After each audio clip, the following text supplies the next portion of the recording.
नमस्कार। आज के इस बेहद दिलचस्प चर्चा में हम आर्टिफिशियल इंटेलिजेंस यानी एआई के ब्लैक बॉक्स को खोलने वाले हैं।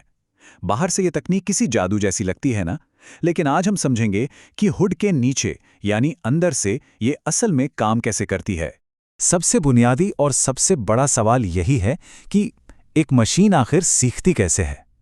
आज का हमारा पूरा फोकस इसी ब्लैक बॉक्स को डिकोड करने और इस अहम सवाल का सटीक जवाब ढूंढने पर रहेगा। इस पूरे कॉन्सेप्ट को हम 5 आसान हिस्सों में बांटकर समझेंगे। सबसे पहले समस्याओं को एआई के लायक बनाना, फिर डीप लर्निंग की बड़ी सफलताएं, उसके बाद न्यूरल नेटवर्क की ट्रेनिंग, फिर इस ट्रेनिंग का गणित और आखिर में सबसे जरूरी बात, एआई नैतिकता और इसके पूर्वाग्रह।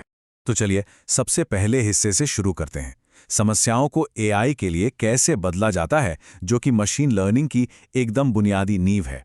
अगर हम आज के ज्यादातर एआई को एकदम छीलकर उसके मूल रूप में देखें, तो वो एक जटिल, असली दुनिया की समस्या को एक बहुत ही सीधे साधे गणितीय फॉर्मूले में बदल रहा होता है। और वो फॉर्मूला है y = fx। यहाँ x का मतलब है हमारा इनपुट या डेटा, और y वो आउटपुट या अनुमान है जो मशीन हमें देती है। सच माने तो पूरा का पूरा खेल इसी एक फॉर्मूले पर टिका है। अब जरा एआई के सफर पर नजर डालते हैं। ये विकास सच में कमाल का रहा है। जैसे जैसे हमारे पास बेहतर डेटा और जबरदस्त कंप्यूटिंग पावर आई, हमने पारंपरिक एल्गोरिदम की हदों को पार कर लिया। फिर आए न्यूरल नेटवर्क्स, उसके बाद डीप न्यूरल नेटवर्क्स, और आज तो हम सुपर कंप्यूटिंग वाले वेरी डीप न्यूरल नेटवर्क तक पहुंच चुके हैं। नेटवर्क का दायरा जितना बढ़ता गया, उसकी परफॉर्मेंस में भी उतनी ही लंबी छलांग देखने को मिली। अब बढ़ते हैं अपने दूसरे हिस्से की ओर, डीप लर्निंग की वो बड़ी सफलताएं और वो क्रांतिकारी दिमाग जिन्होंने दुनिया को पूरी तरह बदल कर रख दिया। अगर हम इस तस्वीर को देखें, ये हैं Geoffrey Hinton. Artificial neural network के क्षेत्र में इनकी मूलभूत खोजों के लिए ही इन्हें भौतिकी में 2024 का नोबेल पुरस्कार दिया गया है। इन्हीं के अभूतपूर्व योगदान की बदौलत आज की आधुनिक मशीन लर्निंग हकीकत बन पाई है। हिंटन के इस महान काम को हम मुख्य रूप से 3 क्रांतिकारी विचारों में बांट सकते हैं: हिडन लेयर्स, ग्रेडियंट डिसेंट और डीप न्यूरल नेटवर्क के लिए बैकवर्ड प्रोपगेशन। सही मायने में यही वो 3 विचार हैं जो आज की इस पूरी एआई क्रांति का इंजन चला रहे हैं। ये डायग्राम बहुत ही खूबसूरती से दिखाता है कि कैसे ये सारे सिस्टम हमारे अपने यानी जैविक दिमाग से ही प्रेरित हैं। बाई ओर हमारे एक्स इनपुट्स हैं और दाई ओर वाई आउटपुट्स। और इन दोनों के ठीक बीच में जो नीले नोड्स हैं, यही वो हिडन लेयर्स हैं जहां मशीन डेटा के अंदर छिपे जटिल पैटर्न को चुपचाप समझ रही होती है। चलिए अब तीसरे हिस्से में चलते हैं। आइए इस इंजन के बिल्कुल अंदर जूम इन करके देखते हैं कि मशीन के सीखते वक्त असल में कौन से गियर्स घूम रहे होते हैं। ट्रेनिंग की इस पूरी साइकिल को स्टेप बाय स्टेप डिकोड करते हैं। सबसे पहले मशीन में डेटा यानी x डाला जाता है। फिर मशीन अपना पहला अनुमान यानी y लगाती है।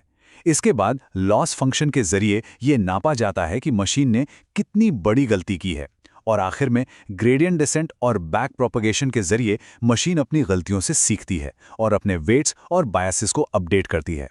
एक इनपुट से लेकर मॉडल के अपडेट होने तक का ये पूरा सफर बार बार दोहराया जाता है।